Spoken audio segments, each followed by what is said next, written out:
Alors, on va donc exploiter donc, ce qu'on vient de dire sur l'action oxydante ou réductrice de l'eau. On va l'exploiter sur un diagramme potentiel pH. D'accord? Alors, ça se passe de cette manière-là. Hein. On a les deux potentiels donc, redox de l'eau. Il y a le 1,23 moins 0,06 pH hein, qui correspond donc au couple. Qui correspond donc au couple O2, voilà, H2O. Hein, donc H2O forme réduite. Alors, vous tracez cette droite, hein, 1,23 moins 0,06 pH, comme je l'ai fait. Voilà, donc ici, par une règle de 3, j'ai à peu près récupéré où était le 1,23, d'accord. Voilà, et la pente, moins 0,06, hein, ici, donc, je vais le mettre en rouge. En rouge, alors j'ai pas le rouge normal, mais bon, voilà. Voilà, ici, on a vu que c'était avec une pente à moins 0,06, d'accord. Donc il suffit de faire une parallèle un peu soignée. Hein, voilà, et donc, voilà, si vous avez le 1,23, vous tirez à la droite comme ça. D'accord. Donc ça, je rappelle que c'est le E essentiellement, donc le E de l'eau lorsqu'elle est une forme réduite, d'accord. Voilà. Et ensuite, ce qu'on sait un petit peu, voilà, c'est que si on a un point qui est ici, d'accord, voilà, hein, c'est ce qu'on vient de voir. Hein, donc on a un E hein, d'une forme oxydée qui est plus grand que le E de la forme réduite O. À ce moment-là, on sait que cette forme oxydée, elle sera réduite. Hein, on a retrouvé cette relation avec le quotient de réaction. D'accord? Voilà. Donc ici, alors on va mettre ça comme ça.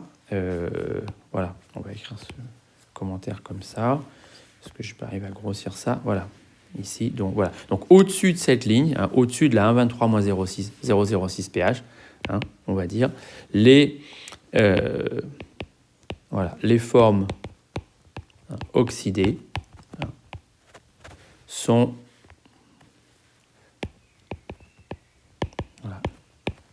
réduites par H2O par l'eau. D'accord? Donc il faut, donc dès que le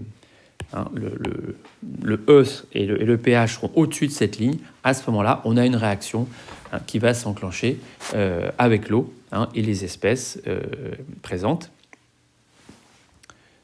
Voilà, je ne peux plus le réduire, mais...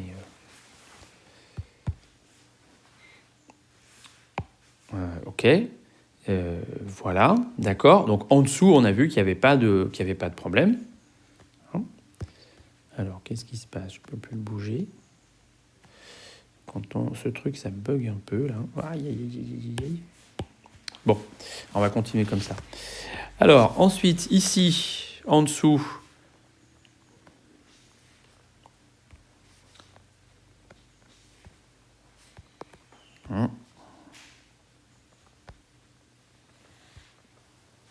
voilà, c'est un peu comme ça. Alors, deuxième ligne donc à tracer, c'est la moins 0,06 pH, donc elle démarre à 0. Donc ici, c'est le couple hein, H2O, H2. Donc H2O est une forme oxydée. D'accord? Voilà, donc on trace ça. Et si on sait que le E d'une forme oxydée est plus grand que le E d'une forme réduite, à ce moment-là, la forme oxydée donc, est réduite. Donc ça veut dire que l'eau l'eau va oxyder toutes les formes réduites qui sont en dessous de cette ligne. Hein, d'accord? Donc en dessous de cette ligne, hein, on va écrire, voilà. On va écrire donc que les formes réduites sont oxydées par l'eau. Voilà, d'accord. Ici donc, les formes réduites hein, sont oxydées par l'eau. Voilà. Donc dès qu'on a un E qui est en dessous de un EPH qui est en dessous de ce moins 0,06 pH, il y a une réaction donc qui s'enclenche et l'eau va oxyder les formes réduites qui seront présentes. Voilà. Au milieu, entre ces deux droites, hein, c'est la zone de stabilité.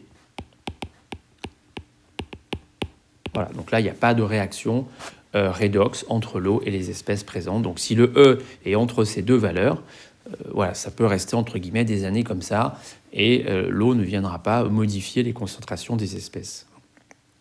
Voilà. Alors, ce qu'on peut, par exemple, ici, une conclusion certaine qu'on peut tirer, on voit que le fer ici a sa zone d'existence qui est entièrement en dessous du moins 0,06 pH.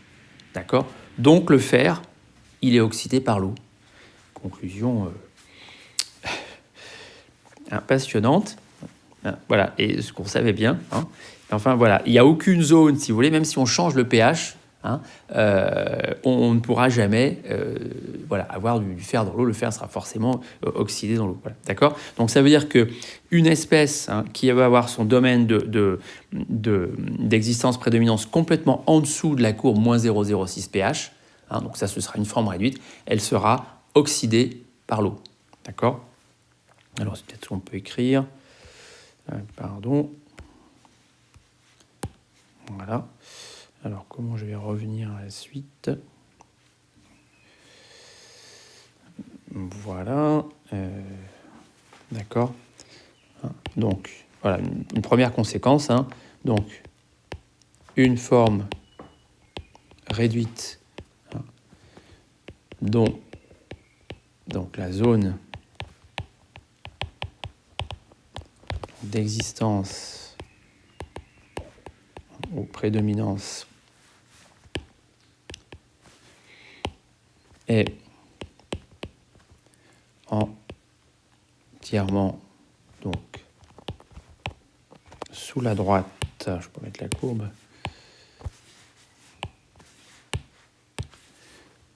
donc sous la droite, moins 0,06 pH est voilà, oxydé par l'eau. Voilà donc ce qu'on peut déjà donner comme règle. Alors, de la même manière, une forme oxydée qui serait dans la zone d'existence prédominante serait entièrement au-dessus du 1,23 moins 0,06 pH serait réduite par l'eau. Voilà. Une forme oxydée, voilà, dont la zone de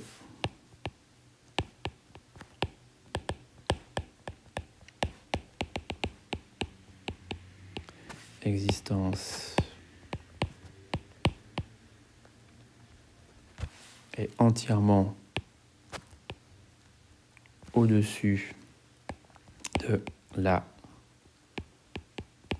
droite, donc 1,23 moins 0,06 pH, est voilà, réduite par l'eau. Voilà. Alors ensuite, ça peut un petit peu se discuter selon les pH. Alors, on peut avoir des choses un petit peu plus subtiles que ça, mais essentiellement, voilà, c'est ce qu'on peut retenir au niveau du cours. Voilà. Alors, qu'est-ce que ça donne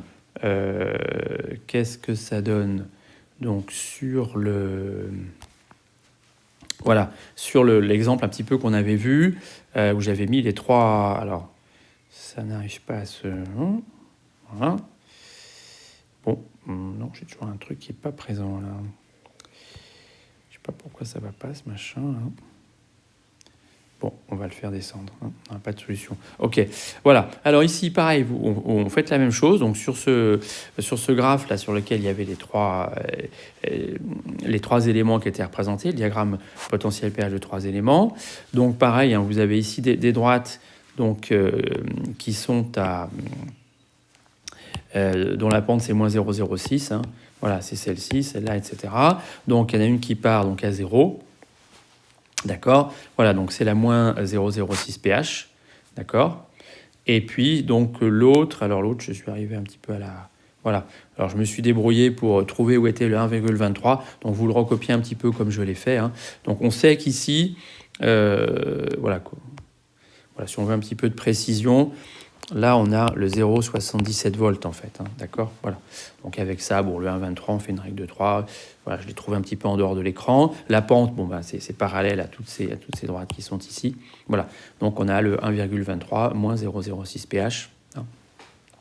Alors souvent, ça se représente comme ça. On met ici, voilà, hein, pour dire que voilà la forme.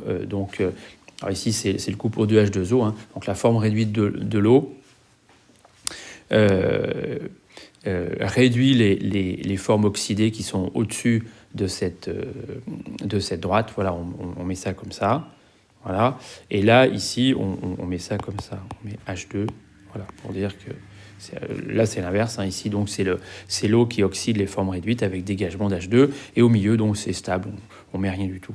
Hein. Voilà. Donc, ce qu'on peut ici voir, hein, eh bien, c'est que le zinc, comme le fer, il a son domaine d'existence entièrement en dessous de la courbe moins 0,06 pH. Donc le zinc, à terme, il est entièrement oxydé donc par l'eau si on le met dans une solution aqueuse, quel que soit le pH. Hein, on ne peut même pas le stabiliser à un pH donné. D'accord ? Voilà. Sinon, alors, bon, la courbe d'en dessus, ici, il n'y a aucune espèce hein, dont la zone est entièrement au-dessus du 1,23 moins 0,06 pH. Hein.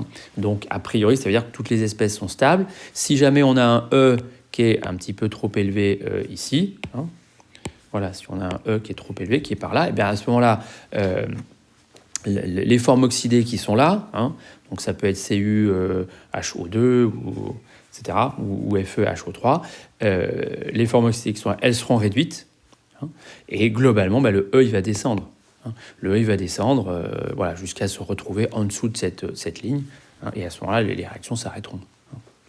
Voilà, donc on peut dire globalement, même le CuHO2, il est stable dans l'eau. Hein, même si au départ, il a un E qui est mal placé, un EPH, à terme, de toute façon, ce sera correct. Donc même s'il y en a une partie qui est consommée, il peut quand même être stable dans l'eau. Voilà, de même le FeHO3. Alors évidemment, le Cu2O, lui, il n'y a aucun doute, il est parfaitement stable dans l'eau. Si on le met dans l'eau, il ne sera même jamais consommé. Hein. Même pour arriver à stabilité, puisqu'il est automatiquement stable. Voilà. Voilà un petit peu ce qu'on peut dire. Voilà, donc ça conclut